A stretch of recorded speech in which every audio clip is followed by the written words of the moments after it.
Musing While Boozing. Here's what I'm thinking. Here's what I know. We go here. Well, there's the credits. We just saw them roll. Oh, that was quite the time. Star Wars, the holiday special, is now in the bag. I think it was the first full viewing. I use the term full loosely for Mike and I. I made it. Yeah, with assistance. Whew. Whoop is right. As our new and first and last time tradition here at Musing While Boozing, what we've done is we just thought we would burn through and watch the Star Wars Holiday Edition, as the rest of the country is currently out at Star Wars movies right now. Yes. What we did is we went and ripped down a copy. Didn't steal it because there are no legitimate copies out there. But it doesn't exist. This one was a VHS copy, obviously, and it had the commercials from the actual original broadcast, which was hilarious. I'd actually talk a little bit more with that later. Let's try and keep loosely organized today. So what are your overall thoughts of the movie? Well, let's talk about pre-production. Pre-production, yes. And by that, this can be a loose interpretation of pre-production, but okay, so they made this movie in what year? 1978? That's right, 1978. Star Wars Holiday Spectacular. I'm already changing the name. Holiday Special. Star Wars Christmas Special. Yes. Although, again, I wouldn't trust this pirated name on there. Yeah, 1978. Well, they made it for one reason only. They wanted to license the rights to Star Wars out to anyone who would make something to keep it top of mind. Top of mind, eh? Well, you know why? Because back then, there were no such things as sequels. There was previously been The Godfather and The Godfather 2 and The Godfather 3, which are different stories, but there was the idea of a science fiction sequel didn't exist, yeah. So they went out there. So it was cutting edge. So the studio panicked, and they wanted people to be aware of Star Wars, because although we can't remember, there'd only been one movie, and the toys had just been released, and that was it. So is it going to last? Is it going to fade out? Is it over? Freaking IPO. Yeah, pretty much IPO, initial Penner offering. So anyways, done in 1978. They licensed out this group. It was a American movie, had Canadian content with the cartoon. Oh yeah, the cartoon. Yes. I would have watched that if I was old enough. The very first appearance of iconic Star Wars character, Earl Jones? Oh, Boba Fett.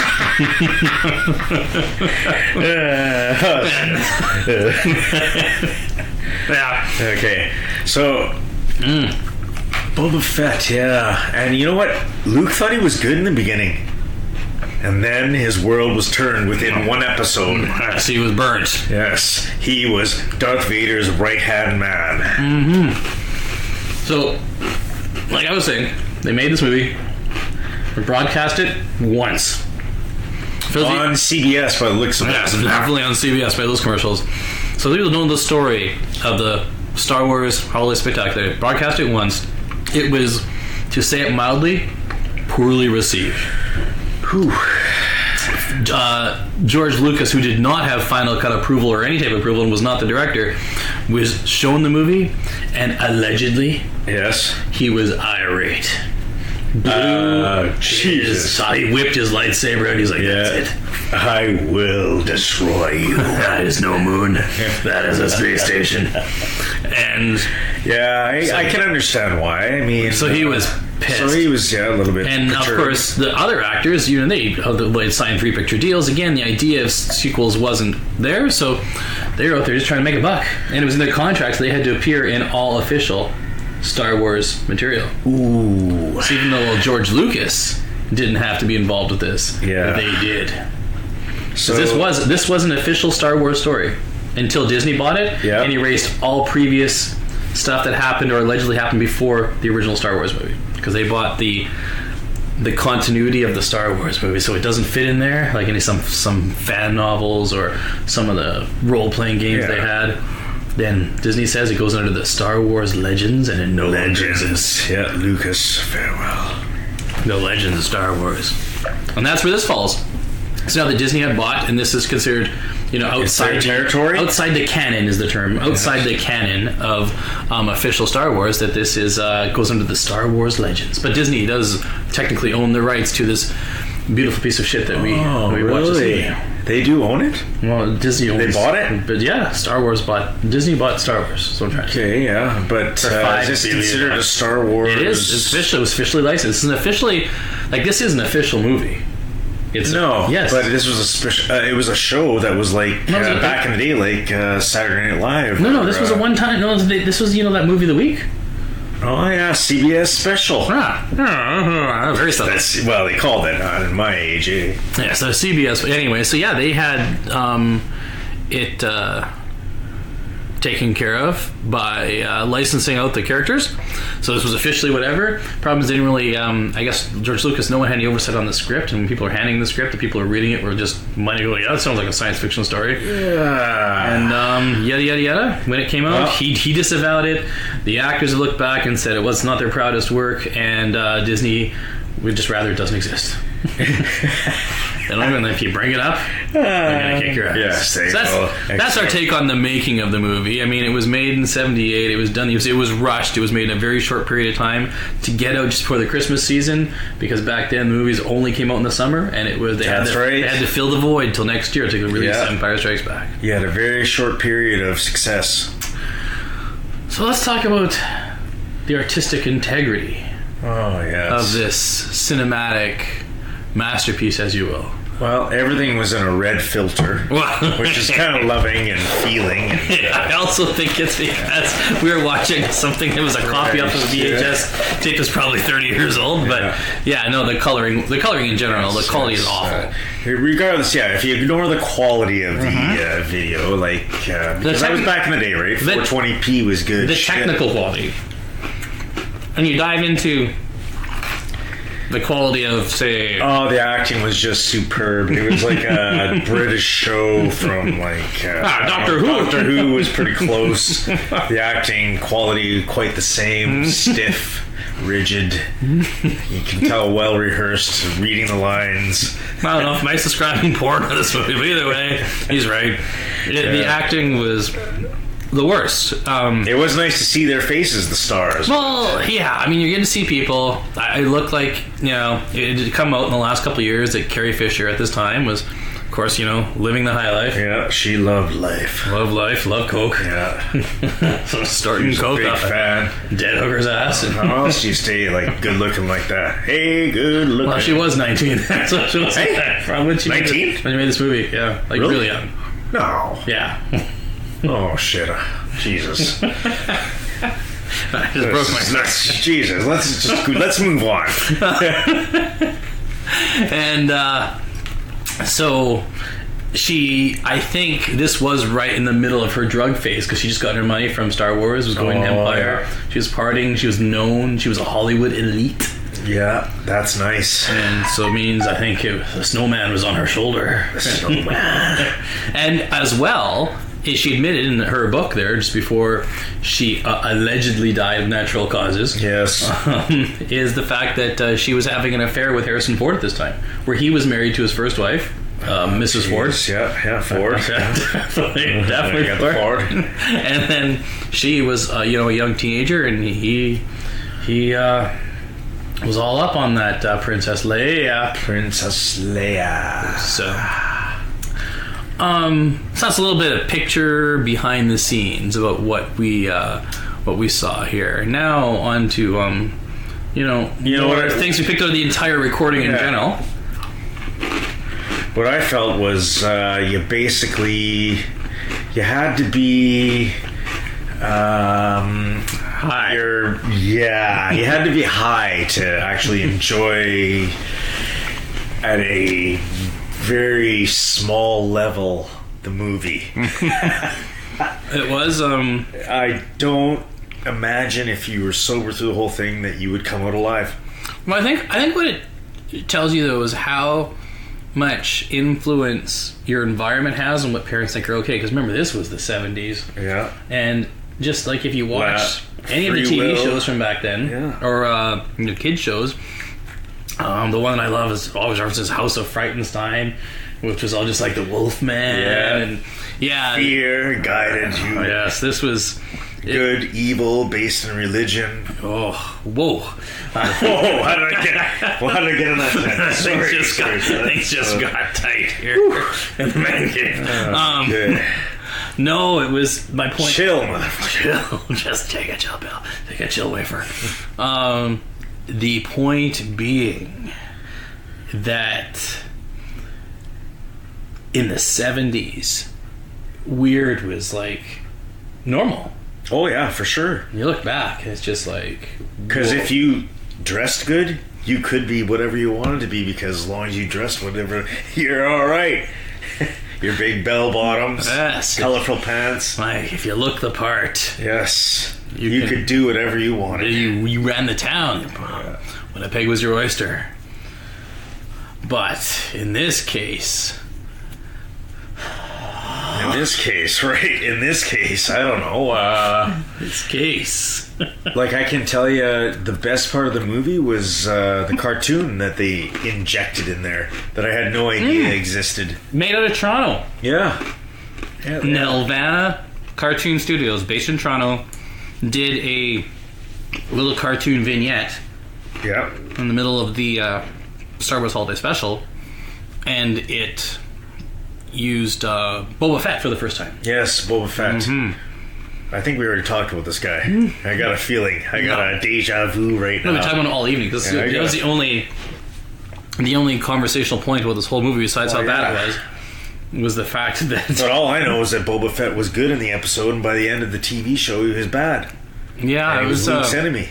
I think he was a double crosser, is what he was in the cartoon. Yeah. But, and to be clear, I'd have to go back and watch it, and I don't think we're getting paid enough to do that. I think he actually, and that's the way he is in the movies nowadays, right? That's who he is. So that pretty much covers the two notes we took on the movie. But the good part is that throughout the copy we were watching was an actual dub from a 1978 VHS tape, which who owned VCRs? 1978. Oh yeah, Sony. It didn't exist really back then, did they? I think they did, but I call it a different name. I call it a different name back then. You say potato, I say potato. Jesus. Yeah, it was. Well, there was Beta. Oh yes. Which came out a few years after VHS, but but this was definitely VHS quality. Yeah, and it was the Star Wars movie, and it was bad. That's back in the day of the wired remotes. So you have that connected up 30 feet of wire, 2 buttons, go back. Yeah, it only really did have a couple buttons on there. That was it. So you could sit back with your 30 feet of cable. Yeah, 30 feet of cable, not get off the couch. Who needs wireless, right? Who needs Wi-Fi? Who needs Bluetooth?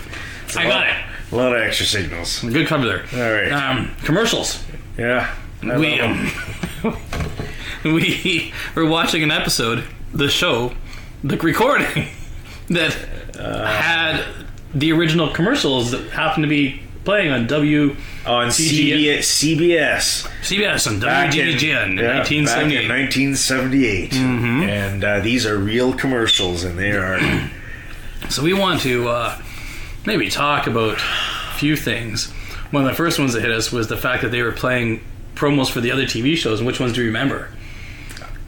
Other TV shows? Yeah. Remember All in the Family? All in the Family, yes. That's right. That's right.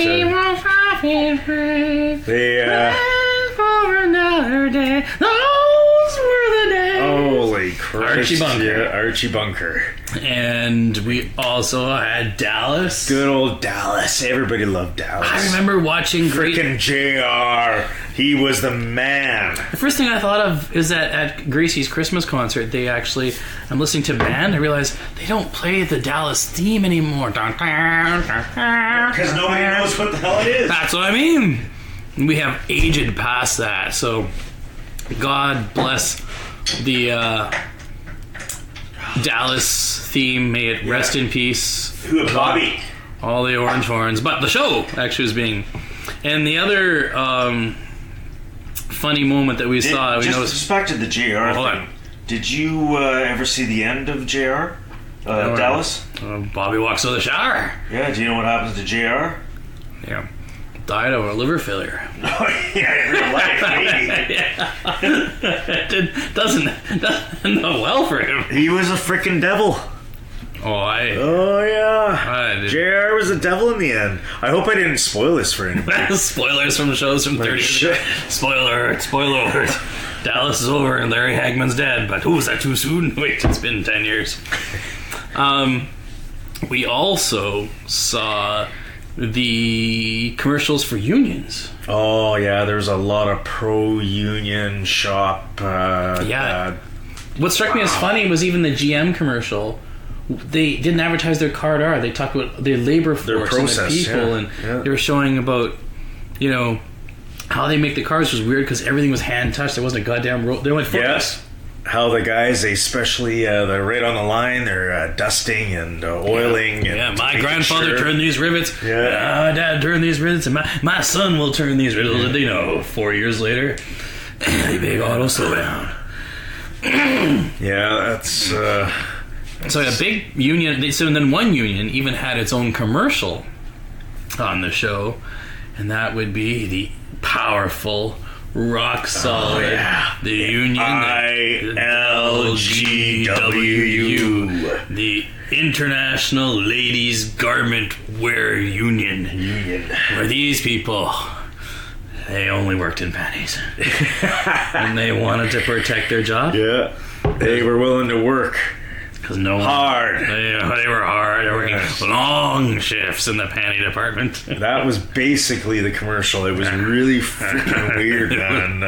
It was very. The only women's union. I'm like, holy shit. And this was what, from the 1930s? It started in the 20s and 30s, and when it was predominantly women, or especially early, I guess, because all the guys were at the war, so the ladies were the ones working in the factories. Doing the clothes for the boys. Rosie the Riveter. So. And then they got consumed by another company in 1995. So that's a big skip, yeah. They started in the 20s, and then they were in between. They did grow and employed a lot of women. Well, not employed, they were a union, but they represented a lot of women in the workforce. Yes. So I'm sure did great things. But I'm just inferring this for women's rights or what have you, because the union still technically exists today. They joined up another union and created Unite. Yes. Unite. So, which is that's a powerful word. I actually feel like I'd want to be part of that union. It seems very good. I don't want to be. Do you say you want to be part of a union? That's you. You are stuck in union. Union. No, I. You know what? I can do both worlds. The other. I'm like a snake. So take the snake. The other commercial that made you laugh because none of it actually technically exists anymore. The whole monopoly's gone. Everything was the Bell telephone commercials. Oh yeah! The Bell, yes. Just buy an original Bell telephone. I remember growing up, Drew was always making sure that. Remember when it became you didn't have to buy your phone from TS. Yes. And you didn't have to pay rent at least one anymore in your house. And then when they changed that rule, they never went around and notified everybody. So all these people, like my grandparents, were paying rent on a click rotary phone. Yeah, good old Bell. For years. Back then it was probably like $1 a month or something. Maybe. They must have had Nortel, man. Like at some point, somebody had to replace that original. But the commercial was for selling the actual phones, and our kids won't even recognize the fact, even though that's still a picture of the call on your phone, but the handle with the big, the bell. Yeah, with the rotor, the wheel. Oh, the wheel! I know the wheel. Yeah, well, our kids will never know that wheel. Oh, Christ, they don't even use a phone. They don't give a shit about that. It's not like old man. Fuckers don't even call anymore. Wait, you don't have grandkids yet. You're fine. But the phone and the look and heft of that phone reminded me of a story. I thought we should take a moment here and I could tell that story. Oh, I'd like to hear your story. Okay, because technically it isn't my story. It's a story that was related to me from another man who told a story. Oh, yes. And this story... Did it involve a rubby bin? No. Okay. It involved... Yes, it involved panties. That sounds interesting.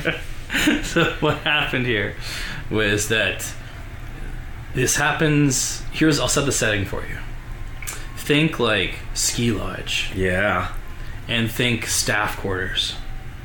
I don't know that. That's what Explain to me a little more. Give me a little more. Remember when we stayed in Fernie and we stayed in those rubby bins with Are you talking about the hostels? Hostel, yes. Jesus. Yeah, we stayed in a log cabin with some beds that were propped up. In those back of those skis, all the staff, like those Germans and the Australians stuff, they all live in these little tiny bunkers. Oh yeah, like 8 people to a room. Yeah. Anyway, so this was. And that was legal. I don't know if that's legal anymore. Probably just stick them in there like. You stick them in there as many as you can get in there, and stick in the muffler. Yeah. So. Staff quarters, teenagers, they're partying up, and this one guy, he was younger than the other people in the staff. We'll call him like Dave. Dave, yeah. Poor Dave. Poor Dave. He's got some older friends work at the staff quarters, and he's the only virgin, or he might be the only one. But it slipped out that he was a virgin. I was like, so they went this. Are you telling me a story or like a real a live event? What the hell is going on here? So where are we headed? So Dave, hold on. Remember the bell telephones. So Dave meets this girl, Yolanda or something, and they're. It was something like that though. That's the funny thing. Well, he wanted to, take her back to his luxurious staff quarters, and then of course, things progressed and clothes were lost, and things took its natural course. Yeah. Thing is, Yolanda had a little bit more experience than Dave, so she was being bossy. Oh yeah. And she's like, "Come on, Dave, slap me." She's like, "Slap my ass." And he's like, "What? What?" And Yolanda's like, "Slap my ass." And she's like, "Okay." And so she yells. It's like she was a freak. She looks over her shoulder. Yeah. She's staring at Dave. Dave's trying to do his thing. Remember, it's your first time, so things are going to be moving along at a quick pace here. And she's like, "Hit me!" And he's like, "What? Is this real?" Yes. Is this fucking real, or based on real live events, or?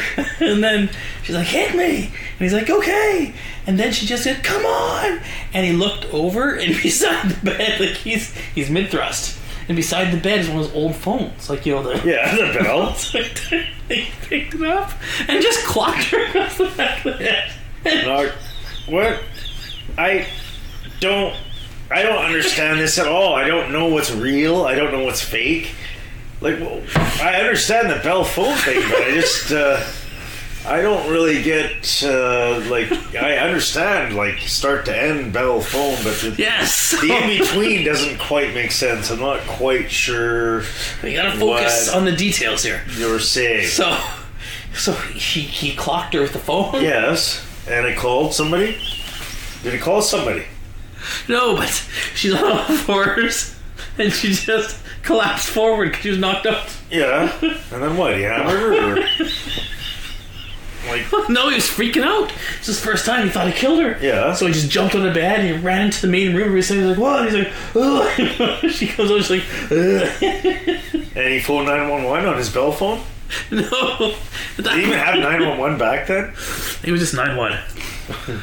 But long and short of it is we saw a commercial for bell phones, and that's the story. That's what you remember. Some fucked up story from fucking who knows when. That's the story that comes to my head. And I don't even know if that was a real story or a dream. Like, shit. Anytime that I see an old-fashioned phone, I think of the ski lodge and Dave. I'll tell you this: anytime I see or hear a ringing of a standard phone, I think, "Oh my god, if I could just stick somebody's finger in there." That's actually try on my number's got 5 9s in it. What else do we see? We saw a commercial for Reggie Jackson.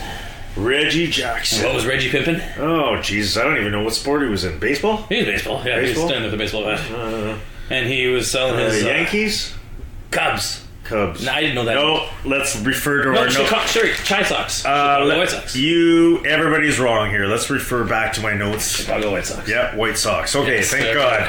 Okay. Speaking of socks. We don't want to give you wrong information. Speaking of socks, Mike got his package. Thank you again. RadSocks.ca. Red Sox. These guys are now the official pimpmeisters of the feet of Musing While Boozing. So they got us at ground level. They got in at the ground level. At the ground level. With Musing While Boozing. So I'm looking at your sock right now and I see a planets. Astronaut planet. Astronauts, yeah. Looks like a hot dog. I go Looks for a hot dog pretty right cool. now. Looks like that Hawaiian asteroid that just passed through our solar system that everybody thought had life but didn't. And we're going to get a pair every month for 1 year. Really? Every month. Yeah, they show up. That's a Rad Socks SCA subscription service. That's pretty cool. And our listeners can now go to the website. I checked it out. It works. You go to radsocks.ca/podcasts. Yes. And you get... Podcast, no S. And you will get 20% off lifetime subscription. Holy. What's that cost you roughly a month? Roughly after discount about $12. That's pretty sweet. That's like $6 a foot. That's what you pay at Subway. That's what you pay at Subway. For $6 you got a a sick buck. You can have some kick-ass socks. So shout out again to radsocks.ca. Sounds like a fucking awesome time. So back to the story about the White Sox. He played for the White Sox, Reggie. We saw his commercial. Yeah, he had a chocolate bar. Oh, God, did it look pretty good? And it wasn't a bar, it was more like a lump. Well, it was a lump of shit. But a lump of peanuts. But it had chocolate, peanuts, and caramel. I guess I quickly checked out the story. The story was that when he was traded to the White Sox, he thought Chicago was a bit of a second-rate town to New York City, which I guess probably is. Probably back then, yeah. It still is. That's true. That's not... We don't know that for sure. Shout out to both our listeners in Chicago. Yeah, we don't and know. all three of you in New York. Chill, man. Chill. Keeping it real. Yeah. And so in Chicago, the baseball player Reggie, he had said if he been signed to New York, they would have named a candy bar after me. That's what he thought was a famous way. Yeah. So in Chicago, they contacted a maker of somebody who made these. They were called Willies. Yeah. Those chocolates, and they renamed it and repackaged it. A chocolate Willie? And that was a chocolate Reggie. Chocolate Reggie. Which he was chocolate too, so Willie. Chocolate Willie. And chocolate Reggie's Willie was also chocolate. All I know is that looks like a fucking modern day Nestle turtle. Yeah. I wonder who stole whose. Probably the potential for some copyright infringement there, but it was sadly for Reggie. It was a short-term venture, so short-term pain, long-term pain. It looked close to like a cow pie, which I would make from home, which is like a bunch of slop and. Do you remember those lumberjack? Oh yeah, little Chinese noodles. No, not the noodles. Chocolate. They were just chocolate. Yeah. It was the what are they called? They were called lumber snacks, or they used to Cuban lunch. Cuban lunch. But back to Reggie's patties. They only sold them for 3 years. So Reggie's legacy lasted a lot longer than his chocolate bar biz because they stopped making his Reggie's. And back then, they didn't cancel that stuff right away. Like it took years, right? I don't know. I don't know. My chocolate bar. It wasn't as quick as it was today. Well, you didn't sell in a day. Piss off. You're out. Yeah. Back then, it was months. You don't even have pre-sales. You don't even get a chance to sell your shit. Now you have to prove that you've sold it before it existed. You needed time, right? Yeah. DVD sales, movie sales, royalties. You had to wait. Patience. Now it's just instant gratification. People just go online and Patreon. Hey, if you want to go to Musing While Boozing's Patreon account, real time. Give us real time. What if you send? Everybody donates $5. Whatever you say. The next hour, Mike will. I will honor your request to 80% of my ability. That's right. He will give you 80% of anything. That's a good rate, man. That's right. Yeah. It's way more than what 80% of Mike is worth more than 100% of somebody who's not Mike. Somebody who panhandles. Yes. Yeah, John Popoff. There you go. That's not 100% not going to help you. But we're going back to Reggie. And this is all you, man. I got no fucking you know me, man. You know me. Oh, pay. You know me. Anyways, he had a candy bar. It didn't do too well. But one thing we did see in this movie was really cool was the fact that it's 1978 and that Ewok motherfucker looking guy, the little Chewie's little son Lumpy. Man, I wish I had an AK-47 at that moment. Bear his and have a chewy skin rug. Anyways, he was watching on his computer videos on how to do something. Yeah. I don't know. How-to videos, The closest we got to that was in in high school, where they had that, Microsoft Encyclopedia, and you'd watch. Remember the first time you see motion video motion GIFs on the computer? It was like, oh my god, that's a real picture and it's moving. It's moving. It moved for like a second. Mm-hmm. That the days were a little bit different back then. Days of way back. But anyway, so Lumpy. But back then, at least I could trust the information. Now, Christ, I don't know what's real and what's not. Just ask me all the time. Ask Wikipedia. Go to. Thank God for Bixby, Snopes, Bixby. Why Bixby keeps turning on its own? Bixby, Cortana, Are you Siri. gonna get one of those? Are you getting one of those like speakers? Yeah, those echoes or something like that. Mm-hmm. I was looking at what they can do. We have the thermostat that goes with it, like not the same name, but one that connects. You have a Nest? Yeah, we do. And so the Nest talks to Alexa, so we can do Alexa Nest and just buy a couple of those plugins. I hear you need to, if you use it, I don't know if you can configure a library or you need an actual cloud account with like Spotify or SoundHound. Or, for music, you mean? For on this? Yeah. Well, I don't know. It just occurred to us. We just logged in Amazon. We're Amazon Prime this year, and they actually have a whole Amazon Prime streaming music section. Oh yes, that's what it was. You're required to have a Prime membership subscription. I don't know. I have one. Otherwise, I don't know how you stream your music. It's still connect because you can have an Amazon account that's not Prime. Like you have to be an Amazon customer for sure. So if you have an Amazon login, it's probably what you need. Yeah, I hear it's better with the Prime membership. Yeah, is all I hear. Better, whatever that. I think we would renew our Prime membership next year.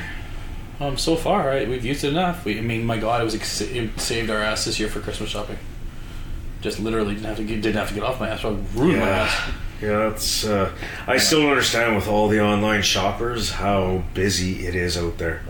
Like really, who is still shopping? Well, I think it's just it's select stuff. Like stuff that you just want to buy in person, or that it's not everything's cheaper online. I mean, I was looking at stuff for today. Pool chemicals certainly are not. No, you're screwed. Oh my God, yeah, no, I got to go locally here. I need some more bromine and stuff for that. Where do you go? I'll probably go back to Northwest. Yeah, Canadian Tire used to carry them, and I can't find them anymore. No, they have, but I checked their list price today. It wasn't that cheap. If you can catch them on sale, that'd be good. Mm. But, so, anyway, I got distracted. Yeah, sorry about that. It's fine. I like side stories. Yeah, we went off the cliff there, but it looked like Lumpy was watching YouTube.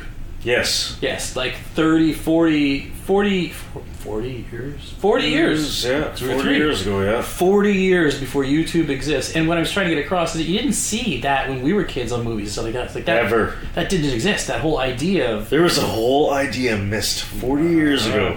Yeah, so there was. It was a precognition indicator of technology that you just didn't see again. You didn't even see it being faked again for a while until suddenly, boom, there's YouTube. Just dial up a video and watch what you want and turn it off. And then just, like the whole that, or call it, information on demand. They were there. So should we watch a lot of old movies and see if there's any ideas that have not been taken advantage of? Because sure, there's got to be something, man. I need something. Couple indications. What else? And then we, speaking of old movies that we could watch, that we could dig something out, because we did that little cartoon in this Mills movie, right? Yeah. And so what did that remind you of? Rocket Robin Hood? No, that too. Well, a little bit. Heavy metal. Yeah, it also reminded me of heavy metal, but Rocket Robin Hood was... Robin Hood.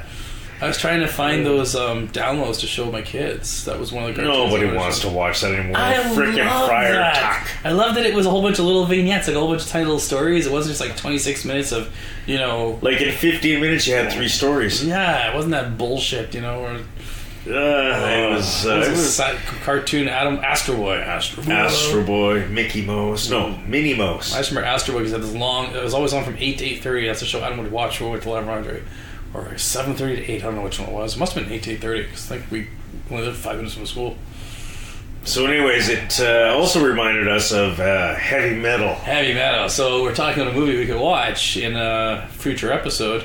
We want to do another review discussion because we'll get to our final rating here eventually when we talk about at the end here. We're getting there. We're just working our way there. About Star Wars: The Holiday Spectacular, which may or may not be the official name. I think that's pretty real. Yeah, we're gonna go with that name. Gummies. Yeah, so we could watch heavy metal. Well, we could watch heavy metal. You know what? Sounds like we should be watching heavy metal. You know what I was disappointed in was that they talked a lot about Carrie Fisher in this movie, and she was in there for like 2 seconds.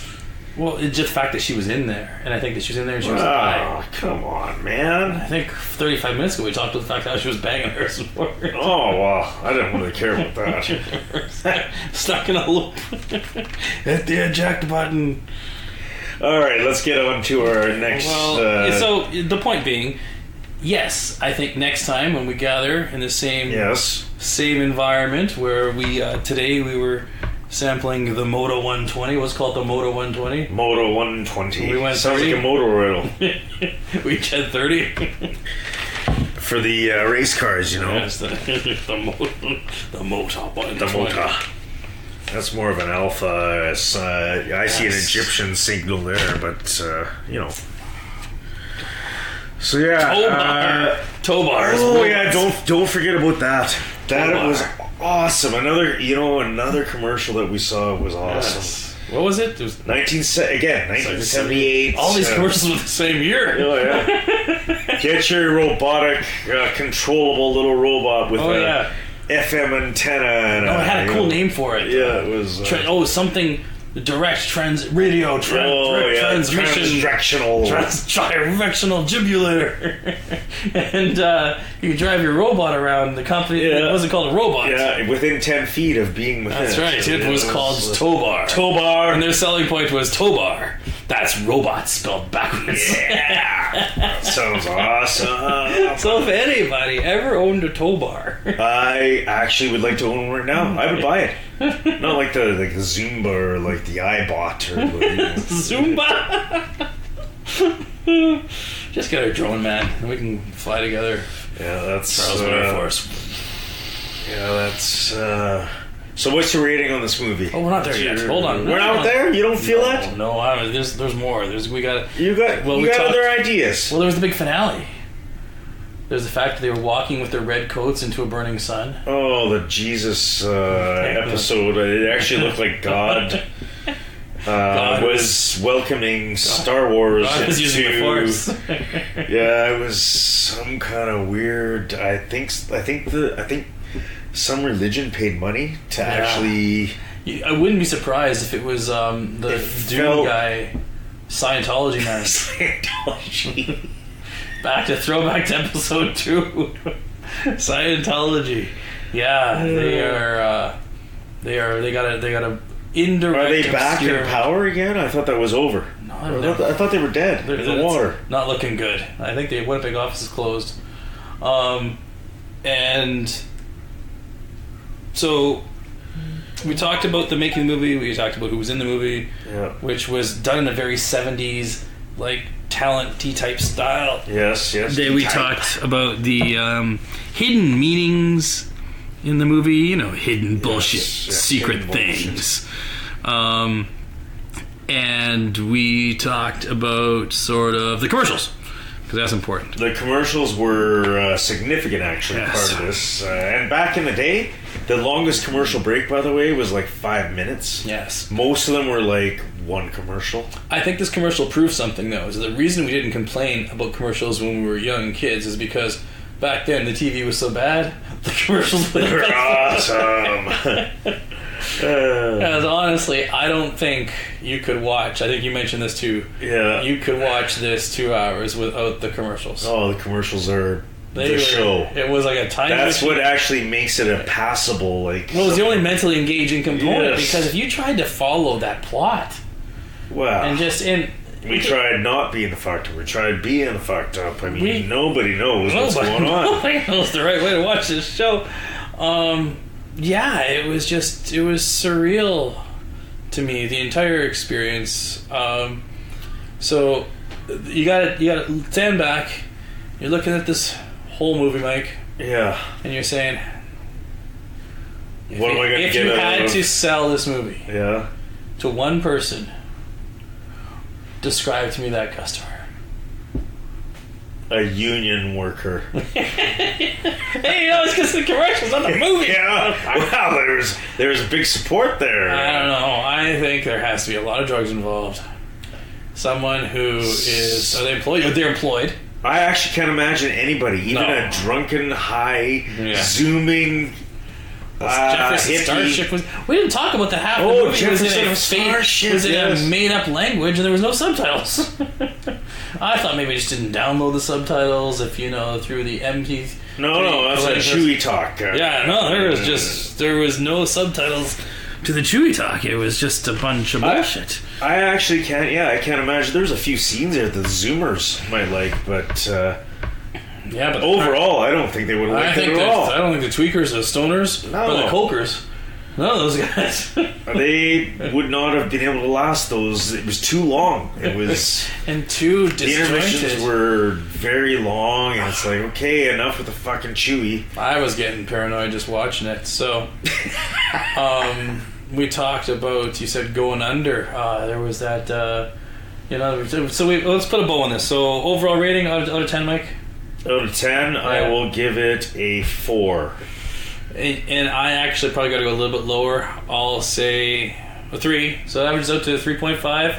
Oh, yeah. So our inaugural craptastic rating goes out to the holiday special with a conjoined average rating of 3.5 beers out of 10. That's it's tough times, man. Yeah, that's what. How many? Yeah, it's not a good rating. But a couple of things I want to talk about was the fact that.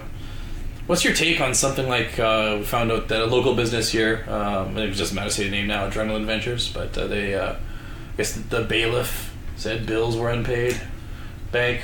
Is that CRA or? No, we don't know where the debt was. No, well, the bank was recalling it, so it had to probably be a line of credit on a bank, something like that. Oh, yeah. And then that might have been used to pay other people, but long and short of it was that they, loan recall, no one, they allegedly, obviously didn't make the payment in time. They're alleging they did in the CBC News today. But the point being is that it's closed, right? So it's got me thinking a little bit on the drive home about, any type of specialty, anything in this province always just fails. Oh, yeah, I know. I was trying to think of examples of few and far between. And what does it say about the city? Agassiz is a prime example. Oh, the skiing, yeah, but that's again, needed new capital, but again, not even just like skiing, but just anything that's a little unique, or they complain that we don't have it, like a motocross, water park, indoor water park, like a big one, which is something they say Winnipeg should definitely have based on our weather. Why is it? Well, why? I'll tell you why. I already know that. I already figured this out. You're gonna teach me some things. It's because we're cheap. Well, yes. That's my thoughts exactly. I was trying to think. The thing is, though, back in the day, it was all country, so they had to be conservative and frugal, but now there's no such thing. So what's the difference now? We all don't give a shit about debt anymore, so yeah. Really, why still so cheap? Why? What does it matter? I know you think we have one of the few growing economies. The province didn't have a huge downturn. Look at the trampoline jumping place. How that probably will be going under right away too. Pink Squirrel. Yeah. So it's Pink Squirrel. They just started. Yeah. But even so this place lasted 4 years though, 2010. It says 7 years. Yeah, but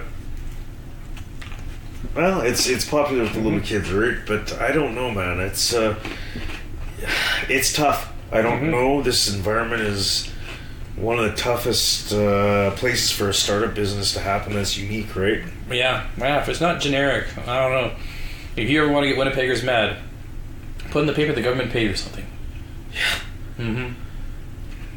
$1 we overspend in this province can get you voted out of power. Oh yeah.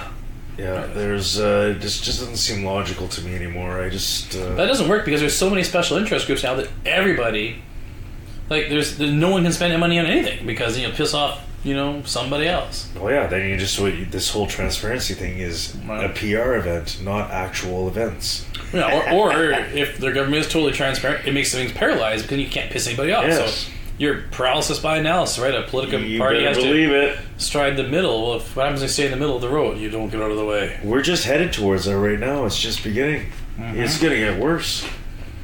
Until something happens where a few people die is likely what it takes, unfortunately. I hate to say it, but... What kind of revolution are you planning? What? Oh, I'm ready, man. I got a few boxes of bullets in my basement. I can chuck them at somebody. But speaking of conspiracies and you going off deep end, you walked into a trifecta of conversations I had with Wendy today, which was absolutely spectacular. Because I'm not kidding.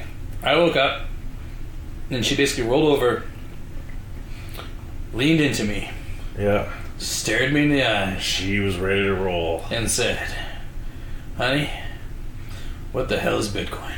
Bitcoin. And so I did my best to explain what Bitcoin was in terms of, the whole idea behind blockchain and null accountability, and to make sure that we explained how it was taking the third party out of it, and everything was good. And Wendy just was like, I don't get it. She's not picking up what I'm putting down, this whole story. So then I'm like, okay, well, whatever. And I said, we just left it alone. And I'm at work, and all of a sudden my phone buzzes, and it's Wendy, and she's... Can we buy a Bitcoin? Can we buy it? She's like, she goes, as per our conversation, Karl, this video. So I'm going to play the audio of this video, at least for a little bit here, and we can listen to somebody talk. Because he does, in a roundabout way, enlighten us a little bit about Bitcoin. Yeah, I have Bitcoin, and you should too. If you would have bought Bitcoin 3 months ago, you'd have tripled your money by now. You're so stupid for not buying it then. Every conversation I have, I'm telling people to buy Bitcoin. And when I'm not doing that, I'm professing my Bitcoin prophecies on social media. Being a Bitcoin advocate is like the veganism of the financial world. You'll find out where I stand on the matter within 11 seconds of meeting me. You'll find yourself being appropriately belittled if you don't feel the same way about it. Let me explain how Bitcoin works. People worry when there's no gold behind money. No. But you don't have to worry about that with Bitcoin, because not only is there no gold behind it, there's no anything else behind it either. So technically it's nothing. Yes. But because the good-hearted anonymous people behind Bitcoin release only a limited amount of this nothing, it's worth something.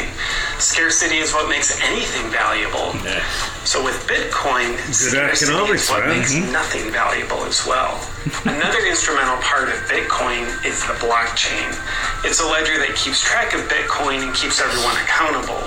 The blockchain helps cut out the third party of banks that you have with normal money transactions. So it's like a third party that cuts out the other third party, because we don't need a third party in our exchange of rare and precious currencies. That's right. It's a lot of parties. Behind Bitcoin is it's an alternative currency to money, which means next to Bitcoin, money doesn't really matter anymore. So the beautiful part about putting your money into Bitcoin is that the value of your money, which doesn't matter anymore, goes up, while the amount of Bitcoin you have, which does matter, stays the same. Now with Bitcoin, I'm all of a sudden the most qualified financial advisor I know. My strong history of no track record and wealth accumulation has given me the experience I need to recognize a once-in-a-lifetime opportunity to get rich the easy way by investing in Bitcoin. So that given me the ability to tell everyone was what I woke up to this morning when my day progressed. And Wendy... And what'd you tell her about the Bitcoin value and I said that where it's headed? Because her rules to me were... Buy some. Well, not rules, sorry. Comments were, well, why don't you do something like that? And I thought it was simple enough. She met me, why doesn't I go buy Bitcoin? And she was implying, no, why don't I just invent something as popular as that? Oh, one step higher. Yes. I thought she wanted me to invest. She wanted no more spontaneous creativity and on-demand, generationally changing programming and technology advances if it could please make her rich. We're not geeks, we're just nerds. That's right. Big. Just Jesus. Big. Christ. Big difference. I ain't invented that kind of stuff. I'm a good copycatter, but... So, we rehashed that at supper, and we were talking about Bitcoin, and now I'm not sure how the step was made, but suddenly the next topic, because Wendy starts the conversation with, what is Bitcoin? Well, I make one comment, and she turns to me, what is the Illuminati? You happen to walk in the door about 15 seconds later, but what is the Illuminati? I was like, what? You don't know what the Illuminati is? He's like, no. The what is? Yeah, what is the Illuminati? Yes, there was Illuminati, there was Bitcoin, and there was... Then we knew she only listened to partial pieces of our podcasts because we fully explained this a while ago. Oh, no. What that was. Well, I'm not sure if our explanation was accurate. Wow. Please, there was quite a bit of information in there. Valid or not. The third piece that Wendy questioned Ray Spill, because the conversation went there, was Illuminati. Well, they've been around, and she said, how long? He says, the 1400s. And I said, as long as the Templars. And he says, what is the Templars? At that point, we bailed on the conversation. Not because it's something Wendy should have known, just because you keep trying to find the basis to build your story on eventually. It's just like the little kid story. Why? Why? Most stories we tell. Why? Yeah, so... That was the conversation we had there in regards to the trifecta, and then we something else wanted to cover tonight. Well, talked a lot about Carrie Fisher not being in the movie. What else? She was barely. Like for the 70s, I would expect something. That's because she was away practicing for her big finale there. Well, I think are we done? Yeah, I think that's a pretty good wrap up for... I think big shout out again to radsox.ca/podcast. Check out the sock providers. Shout out to the Mora 120 apple jelly. Mike and I think we got this figured out. So yeah, we got a few things figured out now. We're on the right side or wrong with that equation. I'm going to start charting it out on my Excel spreadsheet. I have to switch you off the sativa. I need a legitimate license right away. And shout out to everybody for it is this episode will come out I think on, is it Christmas morning or Christmas Eve? Somewhere around that jolly time. This episode will come out on Sunday the 24th, so that means that you are hearing this definitely for the maybe two last no year, one's listening to the podcast Christmas Eve. So if you're hearing this at all, you're hearing it after Christmas. I'm sure our downloads are going to suck balls. Balls. I like balls. I got a ball present. So happy birthday everybody. We have invited happy birthday. Happy birthday to who? Merry Christmas. Merry Christmas. Merry fucking Christmas. I don't know what holiday it is. It's Easter. Fuck it. Well, thanks for tuning in, everybody. Have a one, and maybe we'll talk to you in the new year. Keep musing while boozing. Musing while boozing, because the best thinking happens while drinking. Hot topics over cold drinks.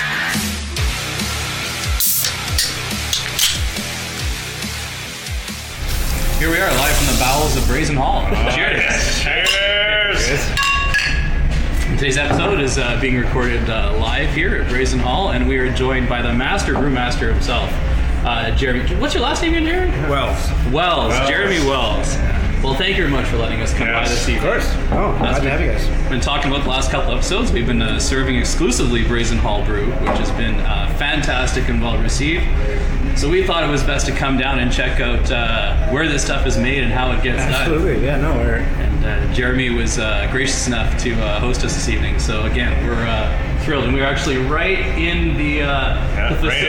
How I'm looking around at all these steel tanks. What's your brewing capacity here, Jeremy? So all these tanks hold 1,000 liters each. Oh, Jesus. So a little bit more than your carboys at home. Yes, just a little. As we've talked about on the show, Mike, our wannabe brewmaster, is a little behind the times when it comes to equipment. Let's not get too far ahead of ourselves. So, Jeremy. Well, even before we begin, the Vienna that you gave us from last time, the growler, gave it to 2 different people, and they really liked it. No, that's very cool.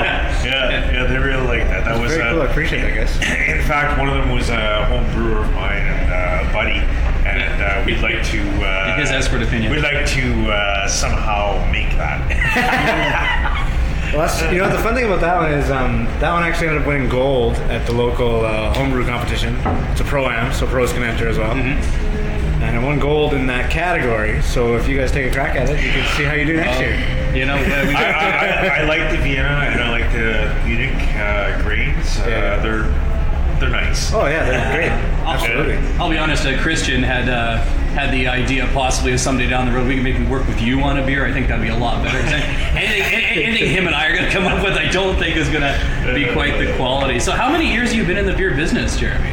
Like it's 9 at least. 9? Yeah. Geez, so okay. Possibly a little more, but around so 9. Without you don't have to go into too many gory details, but how did you ever get started? Because this is, of course, the dream job for a lot of guys, and I don't think there's or maybe not as of yet, a designated path on if you come out of high school and say, hey, I want to brew beer, especially maybe Canada, or am I wrong? It's starting to get there. Okay. Yeah, there's. I was actually just the other night talking with a local beer lover. Comes down to Brazen Hall probably about once a week. Yep. Guy named Hunter, good dude. About the different schools in Canada now, and so there's a program that is operated out of Olds College as well as Niagara College, and the same program. It's a 2-year brewing college. Right. So that one's an option. There's one in BC now. I think there's like a brewing science in Quebec somewhere. Okay. So there's a few different ones. I heard rumors of something Red River was going to do here. I don't know if that's going to come to anything, but it was just a rumor I heard. So there's options now. For me, I was a bartender trying to be a musician and thought, if music doesn't work out, what can I do that's a cool job, something I'm going to enjoy, right? And something I don't necessarily need post-secondary education for. Right, don't go away for 4 years. Yeah, so I applied at both breweries in town. I was lucky enough to get a job at Half Pints when I did that, and worked my way up, basically. Very good. Because quite frankly, I've been in post-secondary education. I've done my thing. I am not sure it's as valuable unless you're in a specific discipline as it used to be. Yeah, we had this conversation. My wife and I were talking, because my oldest is 14, and he was talking at university, and he said, don't be afraid of college. Of course, my wife and they thought about like business admin. I'm like, no. I mean, and so if they came with, like, again, a trade-specific course like brewing, but we did get off topic there, talking about the fact that, you know what, hey, I mean, I have friends that, they're 42 now as well, and they did the whole electrical thing and now running no shop stuff, and they're making more than I'll ever make. So I also know many of friends who I know a few, they got a law degree, they got political science, that didn't go anywhere, right? It's tough. I know a lot of people who have, different arts degrees, right? And those seem to be the tough ones. I feel like if you're going to school for engineering, you're going to school for science, generally you're going to come out and you're going to hopefully find a job. Yeah, especially those ones, because they take much longer to do. Yeah. You sunk a lot more money engineering, into it. You're probably going to be an engineer. Nursing, education. Yeah, all that stuff. But what you're doing is tougher. I mean, my wife did international development studies and conflict resolution. So you lose all the arguments. No. We don't actually argue that much. Of course you don't, because she resolves all the conflicts. She's a winner. She's being played from the other side of the equation. That's how it works. But it took her years to get a job even remotely in the field. Right. And it's not even necessarily directly connected to what she's doing right now, but it somewhat is. But she loves her job. She's happy. Yeah, all our friends that had the arts degree that were general, they ended up in, again, careers. It was more like it was like a check mark to get into a job. Yes. They have a university degree. Yeah. But not so much like Carson, too, Mike. Like you know what? And again, I hope it's different now. I talked to my kid, and I think it is, but I was always told you're either in the 00 course, which is the smart people, or you're in the 01, which is the not smart people, the trades, the specifics. And then when you get in there, you're like, I don't really know if I enjoy this. It might be the best way to go, but I don't know if I enjoy it. And now I'm hoping they focus on enjoyment versus what you should do or what makes more money.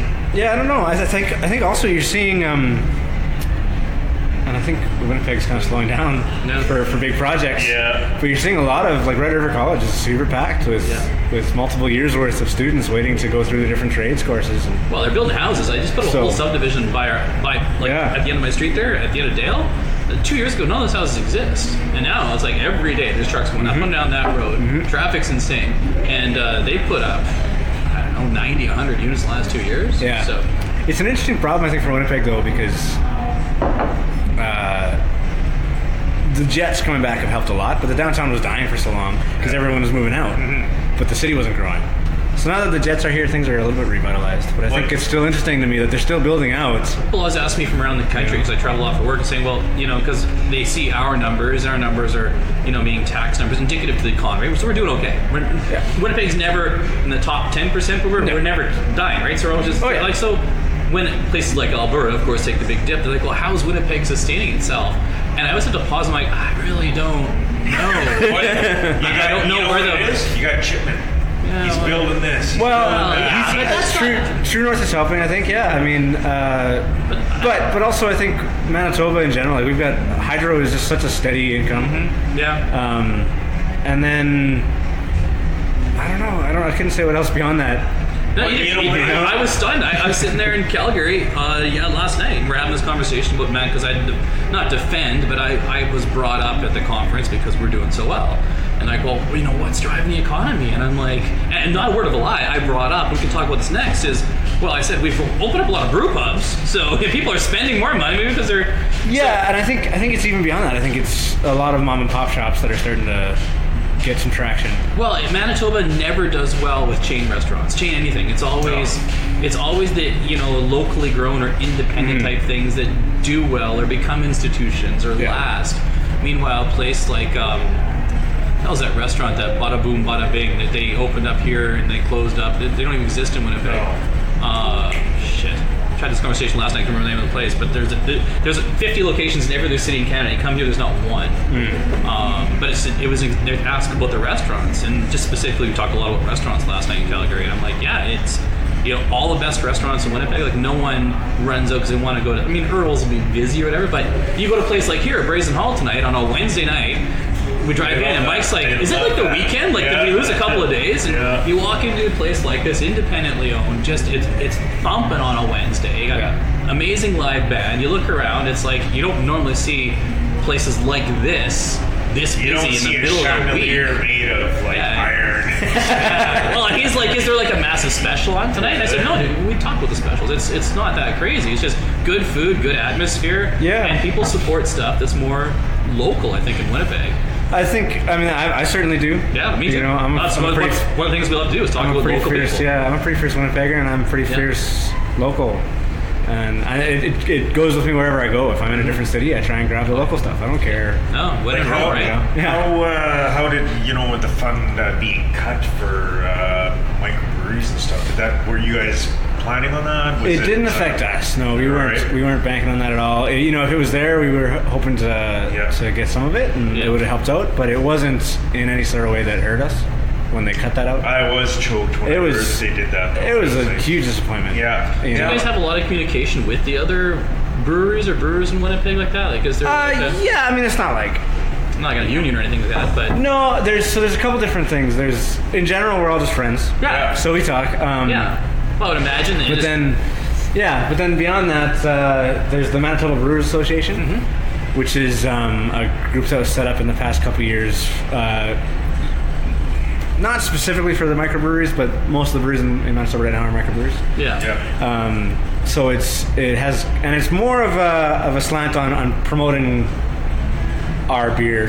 And then there's also the Winnipeg Brewmasters, which is a much older organization. Part of the Brewmasters Association of America. That was around when the original breweries were in Winnipeg. Which would have been like Riedel and Karl O'Keefe's and all these old guys. That they used to get the 2-4 every Friday, right? Yeah, and so that association, when those breweries shut down, was carried on by a lot of the grain producers and the malting guys. And so now that the brewery's around again, they've reached out to us. And so we kind of have these two different organizations now that we're active in, and we can kind of reach out and talk to people about. So and then beyond that, we're friends and we follow each other on social media. And so I mean, do you know Scotty from Brazen Hall? Yeah. Scott Tackerberry. Yeah, he comes down to Brazen Hall fairly regularly. It's nice to see him here. You know what? I love that guy. He's a good dude. He's a good shit. I know my wife's parents got all their stuff too, because they're brewing at home too as well. So that's where they drop by. So there was obviously a big explosion of growth with breweries in Winnipeg in a short period of time. And I just sort of wondering, because I think I visited all of them except one at this point. I made a point of getting around and checking everybody out. But I have no sort of read in terms of, usually from a retail side, this happens and sort of things settle out, and then, the strong survive, so to speak, or what have you.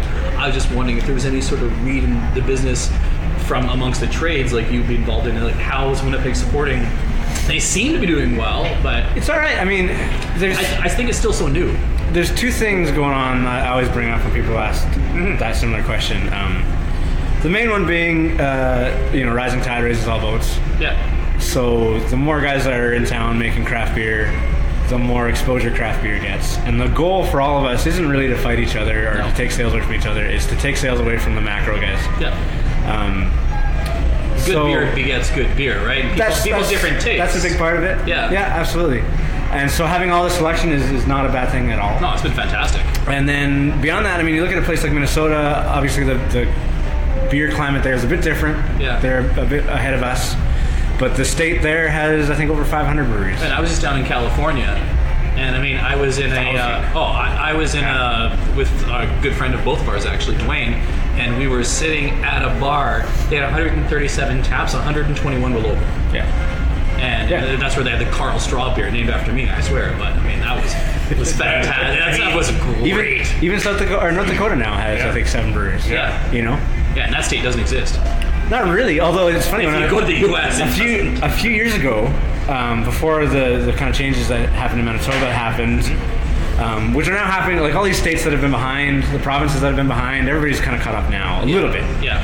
There's still, Manitoba and Texas, North Dakota, those kind of guys were always kind of slower, just from different regulations. But a while ago, I was looking at some stats on beer consumption in the States, and North Dakota was one of the highest. But it's all like Bud Light drinkers.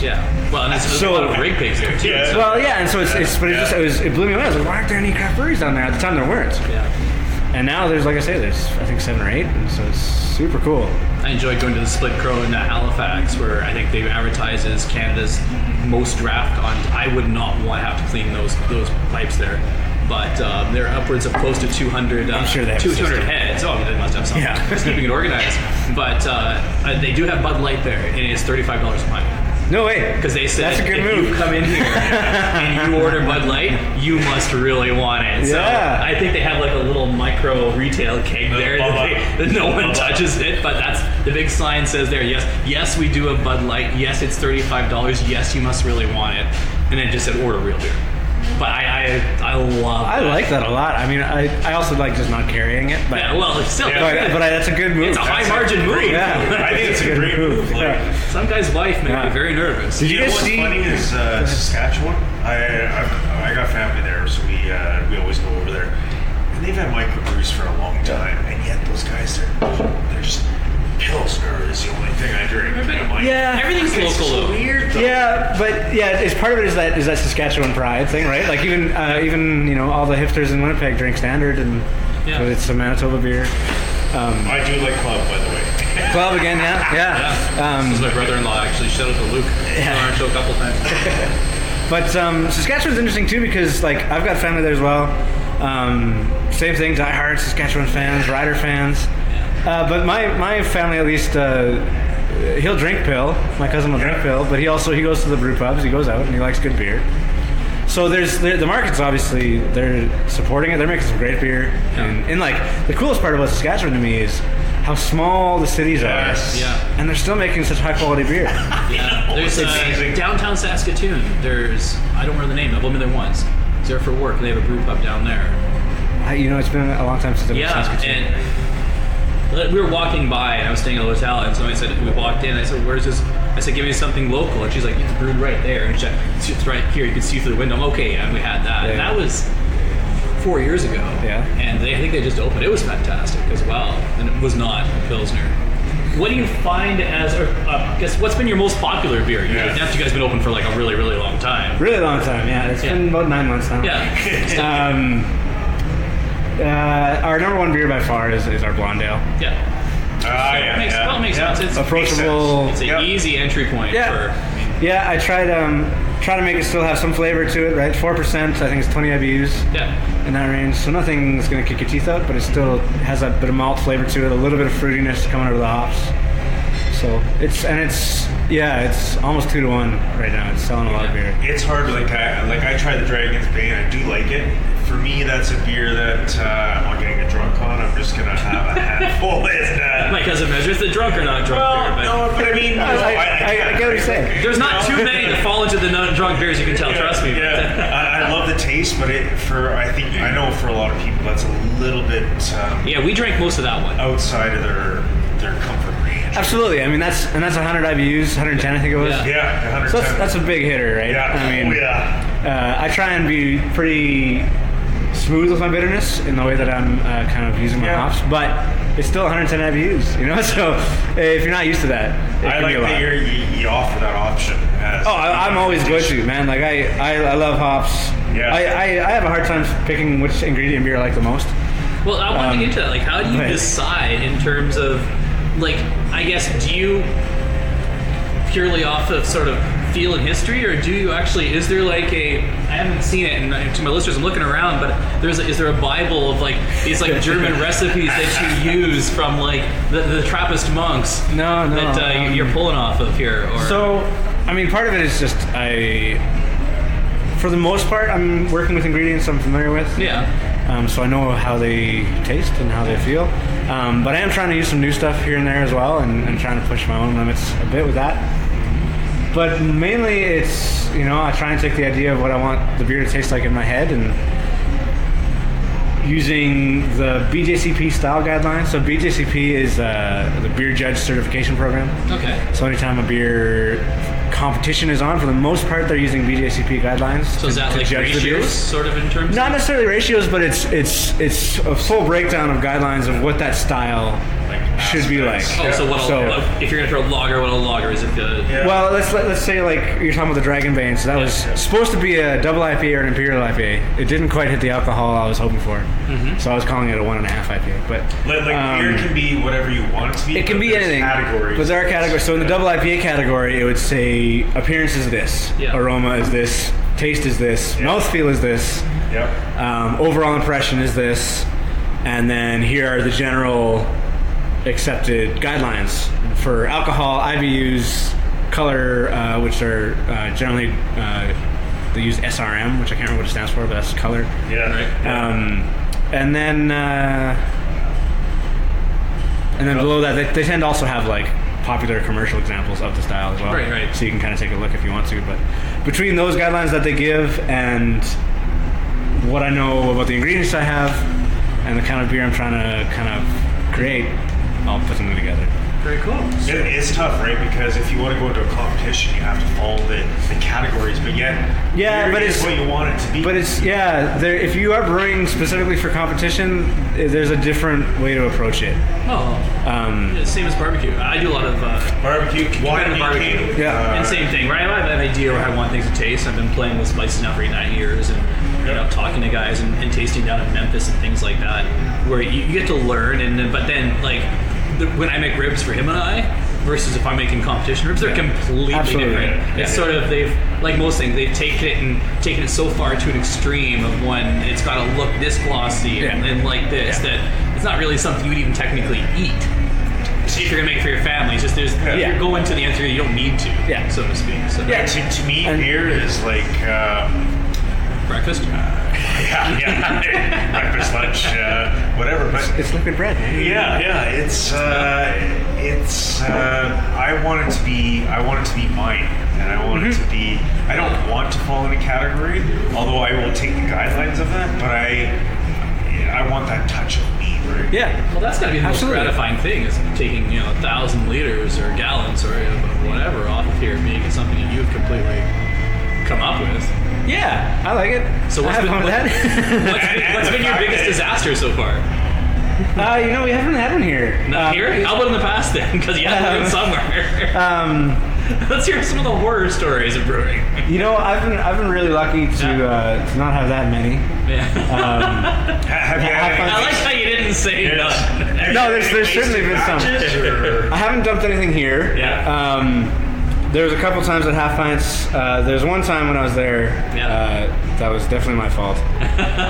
Nothing got dumped. We were able to fix it, so that was no big deal. I'm not going to get into what happened, but even over the course of, I was there for over 8 years, and I think in that time span between myself and the rest of the brewers, we only ended up dumping 5,000 liters of beer. For over that much, that's not over 8 years, and I mean this is a brewery that brews 3,000 liters a day. No, right? That's fantastic. So I was trained well, and the biggest part of it, and I tell this to anybody who's a home brewer, to anybody opening a brewery, whatever, anybody asks for advice, it's just clean the crap out of everything. Yeah, because you get anything. And we had a tour in here last night, and a similar question came up, like how do you get infected beer? What happens if that happens? And I was like, honestly, I've been trained really well on cleaning, and it's been good. But you hear these horror stories. It's when anytime you deviate from the standard, right? That's when you open yourself to risk, I would expect. Yeah, but not necessarily with the beer itself. It's just as far as cleaning procedures. Yeah, that's what I'm saying. You do the same. The standard. I'm saying, as long as you maintain your standards for cleanliness. I mean, our first job was working at McDonald's, correct? Oh, yeah. And that's what was mine. Yeah, and teaching 4-year-olds how not to kill people. Everything, right? But QSC, right? You got time to lean, you get time to clean, and just learning what disinfectant smelled like for a reason. It was. Yeah, I almost said that last week. Yeah. I've been there, man. The worst of it is, I don't think McDonald's is that way anymore. It's weird. I'm not sure. I haven't even been there for years. Yeah, you're not missing anything. That's not true. I bought a milkshake the other day. Have you ever tasted an infected beer? Oh, absolutely. Yeah. Oh, yeah. It's so horrid. There's strange things, and I've also had beer that had off flavors, but they weren't infected. Yeah, off flavors is different. You had a small conversation earlier, a couple weeks ago, whatever you're talking about. Not that it was off flavors, but it had you're planning on making the beer, and you can go into a little bit more about it had a smell versus a taste. And if that was that cask. Yeah. So tell me again. It's an interesting story about how you think something's going to come out and then it didn't. Well, I'll let you. Yeah, I overdid it in hindsight, and I kind of knew that at the time, but I was just excited. But I was using these hops. They're called Equinox hops now. They used to be called Equinox, but there was some sort of name infringement, so they had to change it to Equinox. And I thought they're from Chevy. I don't know what it was. It was like a hop thing. I don't know all the details. But,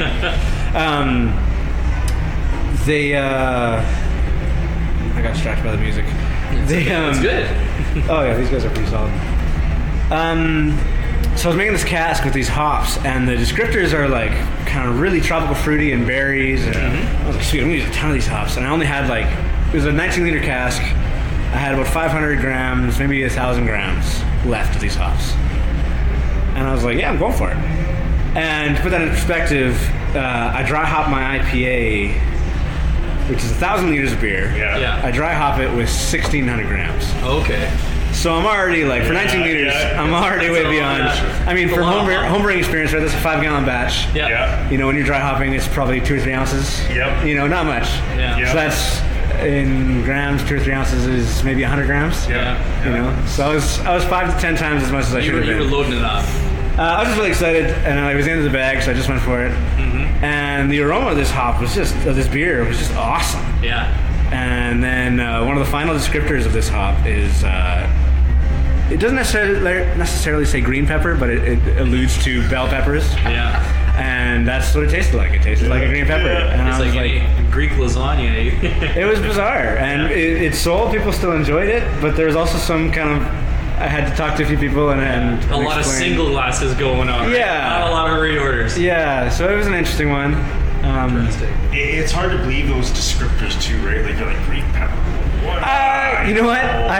We learned not only from that experience, but just in the past. Like I say, it's familiarity with product. I don't put 100% faith in them, but there's they're close. Yeah, there's truth. You know, and it also could, partly because it depends on how you use it. Yeah.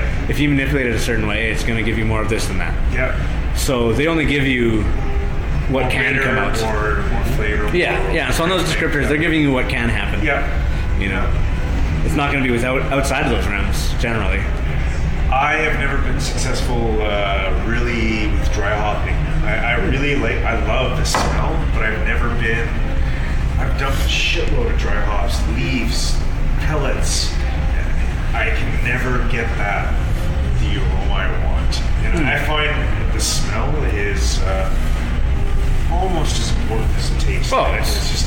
When I was doing the brewing course that I did do, they break that down like right in the beginning, sensory training. And it's the olfactory epithelium, which is your nasal cavity, basically. I think they said it was 85, but I've heard people claim it's 95% of taste. Like it's. You don't believe it? Just go eat an onion sometime and pinch somebody's nose and blindfold them. They'll think you're an apple. Well, even when you're sick, right? Yeah. You don't taste things the same way. Food doesn't. Again in the food barbecue type pizza. Yeah, if you're off, you just have to get someone else trying because it all just tastes like. Yeah, I've done 3-4 ounces a few times and I cannot. It just barely any aroma. So obviously I have some learning to do yet. No, I mean that's kind of the best part to me about beer and about especially homebrewing is just keep experimenting. It's fun. And there's also, especially for homebrewers, there's a ton of knowledge on the internet, right? Like you can just Google how do I get better dry hop aroma, and you'll get 10 pages of Google searches that are coming up, right? So I've always told my friends, I'm like, beer is as simple as you want it to be, just to drink it, or as complex as you want it to be, because it's just like wine tasting, both feel. And that's just talking about recipe formulation, more on the art side of it. There's a whole other side to it. You're talking about flavors, and when you were talking, it got me thinking. I meant the question. So when you're working through your recipe, so to speak, come with ideas and stuff. Is there? I mean, obviously yourself, you taste it, and you're very educated. Is there a recognized, expert or sommelier of beer in Winnipeg that's like the go-to, or is there anybody that has like an official? Because I was actually just watching a couple of shows. We were talking with guys that are like beer certified. I didn't know Winnipeg would have one like that, or is there is there like the go-to godfather of beer that people call in and say, hey, try this, so to speak? I think. Not necessarily. I didn't expect so. I was just curious. But there still is Dave Rudge, who's the owner of Half Pints, has an amazing palate, and he's been doing this for so long, and he's great at it. Yeah. And his knowledge about beer is second to none. Bernie Wheeland over at Little Brown Jug, same thing. He's got so much education under his belt, and he's been doing it for a long time. He knows so much. And then there's some homebrewers. I think I'm trying to remember if there's anybody so the beer certification, there's BJCP certification you can get. Right. And then there's tiers to that. So you can eventually become like a grandmaster, I think is what the term they use. Yeah. But there's also Cicerone, which is the equivalent of a sommelier. Right. Cicerone is beer sommelier. And similar thing, you can get different levels of it. And I think there's a couple people in the city who have their Cicerone. I don't know what level. I don't think it's that high. Right. But I think there are some guys who've done it. So I thought someone had mentioned once when I was watching one of the presentations at the Flatlander Beer Fest there, and they were talking. They had a gentleman on stage, and I thought I don't think he was from Winnipeg, except they had brought someone in. They do bring some guys in sometimes. So it may have been some guy that was from offsite. Yeah, very possibly. I mean, this past Flatlanders, they had the guys from Surly in Minnesota up here, and I think they did a talk. There's guys from Vancouver that do the talk as well, so they like to spread it out a bit. Very cool. But yeah, I mean, if I ever had like good and hard, I need to figure out what's going on with this beer questions, I'd probably take it to Dave. Maybe maybe we can get a couple guys together sometime or whatever, and we could. Dave's good, yeah. There's also we're really lucky in Winnipeg to have the CMBTC, which is the Canadian Malting Barley Technical College, and it is a lot of people don't know it's here. It's just stunned is a strong word because it's not like I that much invested, but I feel like I'm fairly well abreast of what's going on in Winnipeg. I've never heard that. It's kind of a hidden gem here in Winnipeg, and where's it located? It's downtown, right on Main. Very it's cool. in the one of the grain buildings downtown, and they get people across Canada, the U.S., and I think even across the world. People send them beer to get tests on. Very cool. And so we're lucky to have this kind of right in our backyard that we can send beers for testing if we want to. They're always open for educational seminars, and they do training programs as well there if you want to learn more about malting or more about kind of barley science in beer. So they're great. They were kind of one of the main guys who were involved with the Winnipeg Brewmasters Association. Right. Kind of keeping that going with the grain producers. So they're great too. Great wealth of knowledge there.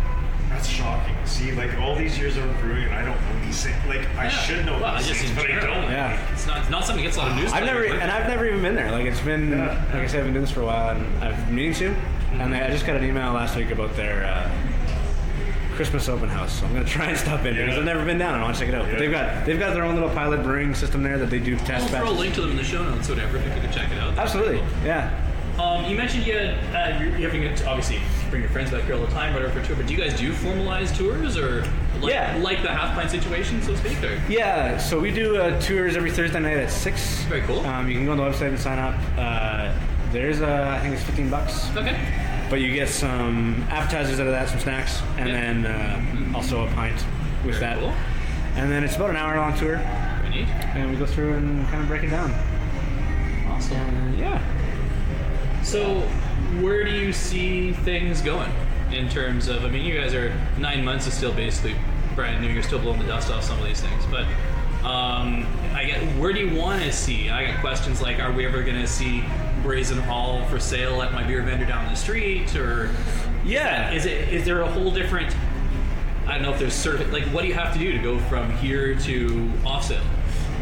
We can modeling operation, but we can already do off sale here. Like, you guys can come and get growlers filled up and bring your own. And please do, they're fantastic. Yeah. You can bring your own down or buy our glass, and we'll fill them up right at the bar. Yeah. And we're looking at some possible packaging options in the new year. We don't really know what that's going to look like just yet. We're trying to decide what the best option is for us. Our main goal here right now is to take it to the restaurant. Yeah. Right. So you were saying you can't really even keep up with the demand here, so to speak, or you're just sort of getting on top? Yeah, I mean, I can keep up. Yeah. But when it comes time to get like my seasonals in, I tend to be behind in as to when I actually want them to release. I got 2 beers that are almost ready to go that I was hoping to have ready to go 2 weeks ago. Right. So and that's I'm still. Oh, sorry, go ahead. I'm still able to keep up with it, but it's just I wouldn't if I was shipping a ton of beer out of this building with the system as it is now. I'd be screwed. Yeah. So we're looking at some new tanks in the new year, as well as the packaging options. Looking at doing a small scale distribution beyond that. Yeah. Trying to partner with some pubs or restaurants in the city. Just a handful that are going to be really good partners, and we can help cross promote. Because it is kind of interesting being a restaurant that wants to ship beer to another restaurant. Yeah. But you kind of have to, when we start moving beer like that, we have to kind of separate the restaurant from the brewery a little bit. But you take something like the pub at the end of my street there, it doesn't really, they don't brew their own beer, right? So it's a tough decision because like look at Half Points where I know when they initially started bottling, they had a hard time keeping up with supply. They wanted to, but yet then again, the demand, you have this demand, you have this uniqueness. Do you want to go that way? Like Well, and for us, like, if we do start distributing, it's going to be limited. Yeah. And it's going to be, we want to have 10 beers on tap. First come, first serve, right? Well, it'll be, we'll have 10 beers on tap all the time, and maybe 3 or 4 that are outside the building. Yeah. So how many do you have on tap now? Right now I got 8. Yeah, I was going to say, I didn't think it was quite 10. Yeah, so I've got, like I said, I got 2 more that are almost ready to go. That'll bump us up to 10. And I've actually got a 3rd that's going to be ready to go within the week as well. So we'll actually be at 11. Do you want more? Do you want, like, is it like a good number of what you... 10 taps, you mean? Yeah. 10's good. Yeah. Yeah, I mean, I'm happy with... we'll see how it pans out. Because I haven't actually hit 10 yet in the past 9 months. And so what happens is every time I add a new beer, our sales don't go down. We keep selling the same amount of beer, but it spreads out across. So then things are moving a little slower. You don't want something to age too long. Yeah, some beers can, but mostly I want to get them moved and get the next new thing in, right? So the goal is to have 6 standards that are always going to be available. Yeah. That's the blonde. Obviously, is one of them. Our Yarper Amber, Gokstad IPA, the Bier de Garde, the Oatmeal Stout is going to be a regular. And then there's an English one we might do that'll be a regular as well, once we get a proper system for that. But then beyond that, the rest will be rotating, right? So what do you I need those to sell. Right? How they're slower. Oh, they're always slower. Yeah, absolutely. But they're consistent. Fairly. Yeah. They don't move quite as quickly, but they move.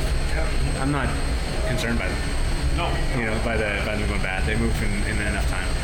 We move a lot of beer here, so it's kind of fun that I can just kind of throw stuff out. Not throw stuff out. That sounds bad. Yeah, no. But have some fun and put out a new product and it'll move. I'm pretty. So how many gallons do you guys move in a week, approximately?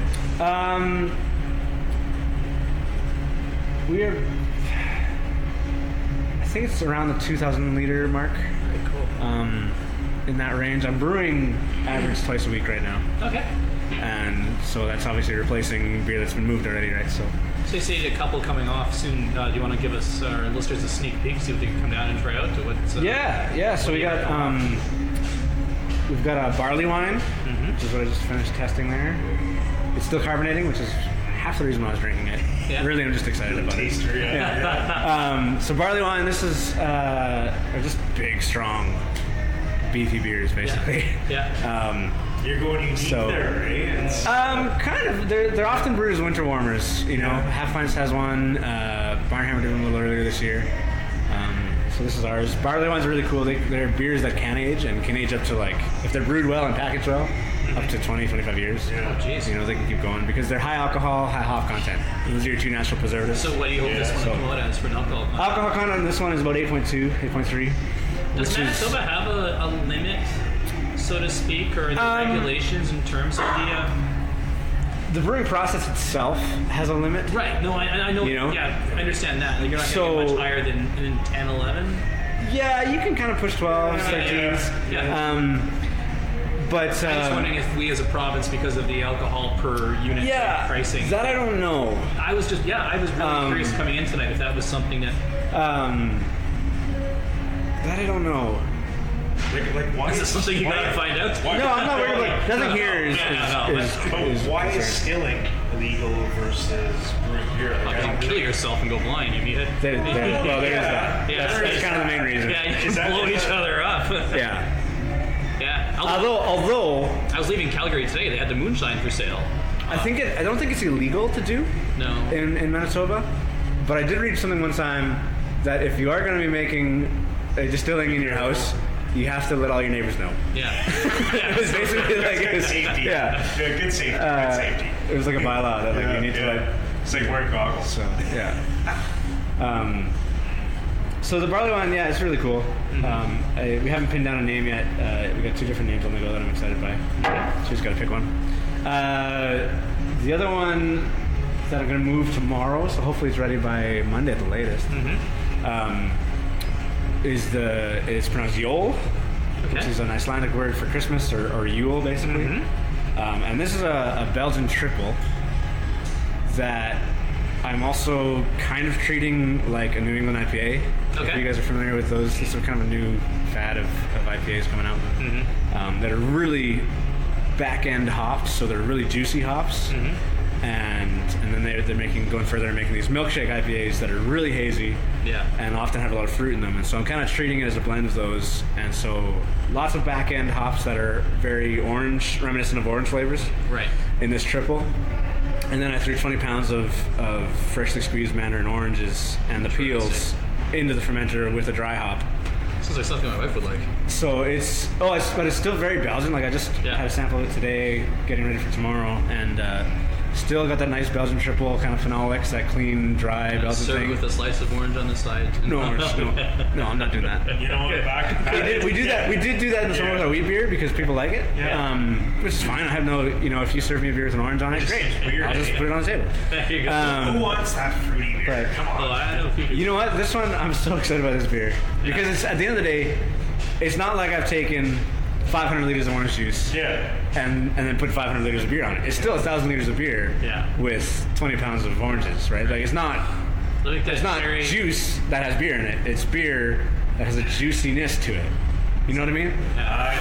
We will. We should be definitely down there. I'm excited. That'd be like that cherry Kraken we made back in the day. That German cherry. It was beer with cherries in it. You know what I really appreciate back in the day was when Sam Adams Boston Lager, the original, back before when they were just a micro, not the mainstream. Now they are, and the coriander and it was good. It was good.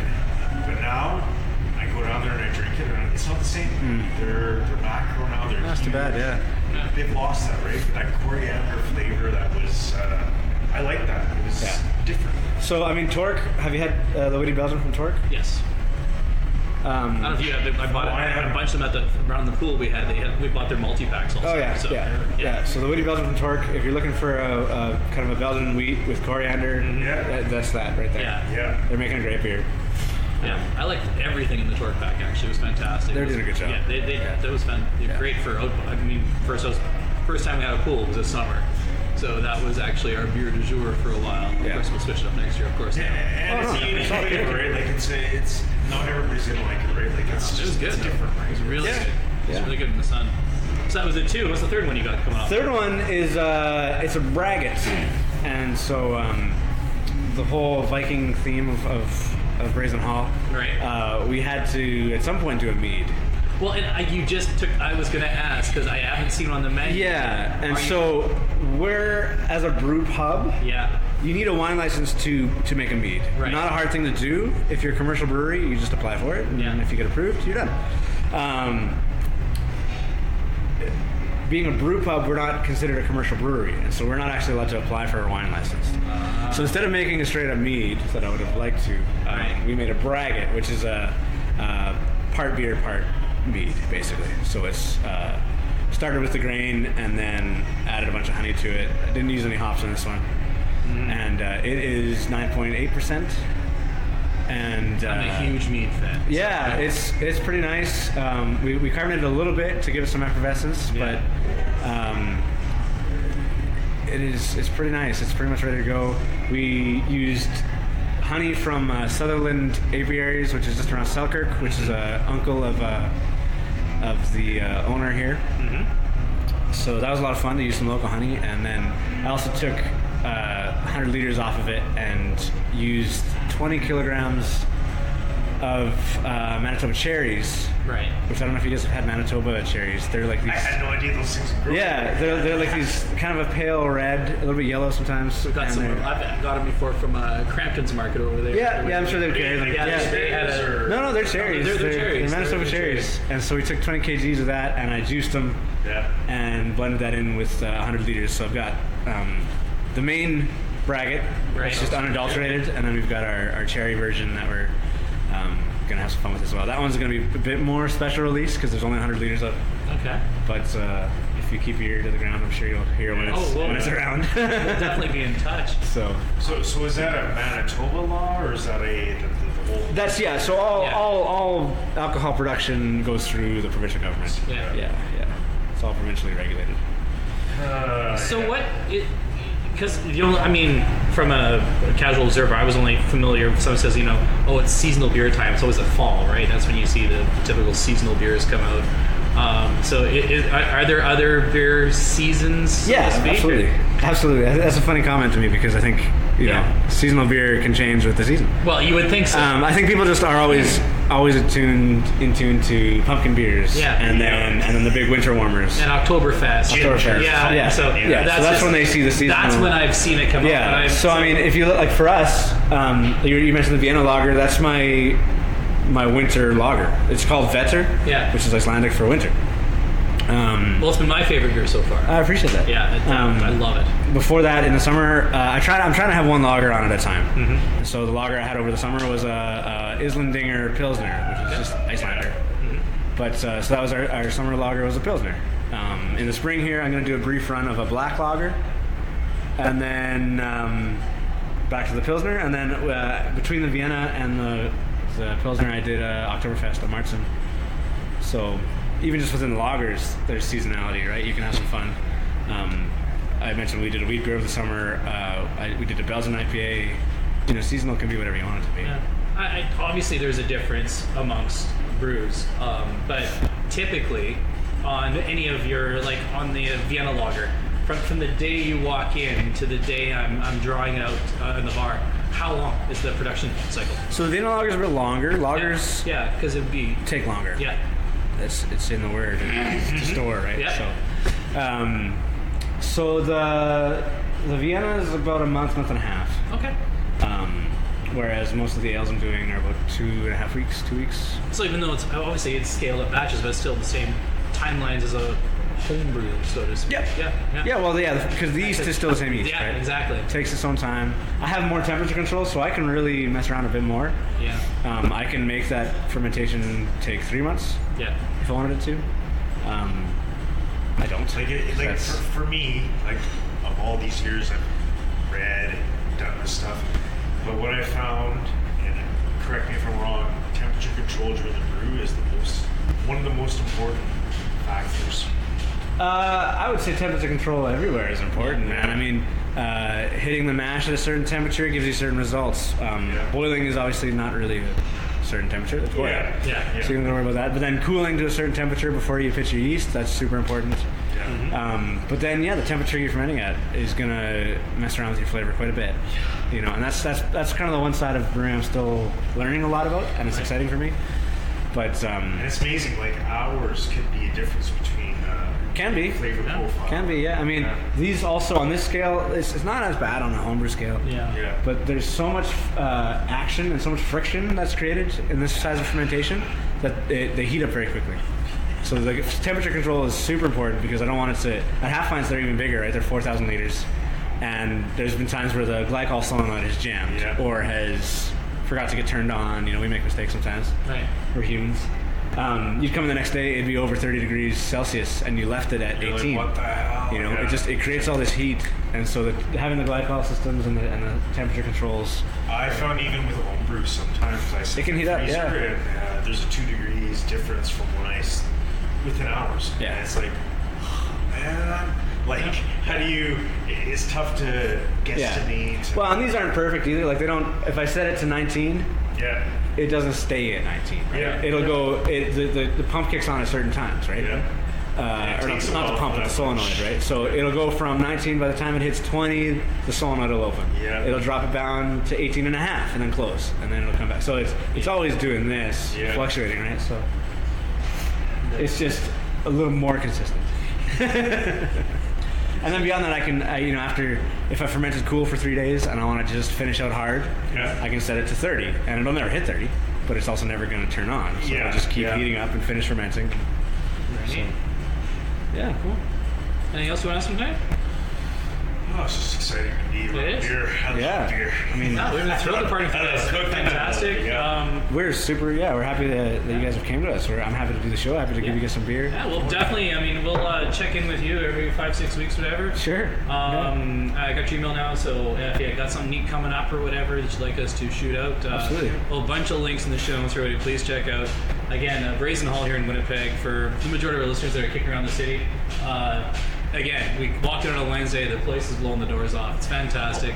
The beer is incredible. The wings are pretty good. Yeah. We've thoroughly enjoyed. Yeah, we're having fun. No, I appreciate it, guys. Well, thanks so much. Cheers, everybody. Should we fill these glasses up? Oh, we definitely should. We will talk to you again. Everybody else, keep musing while boozing.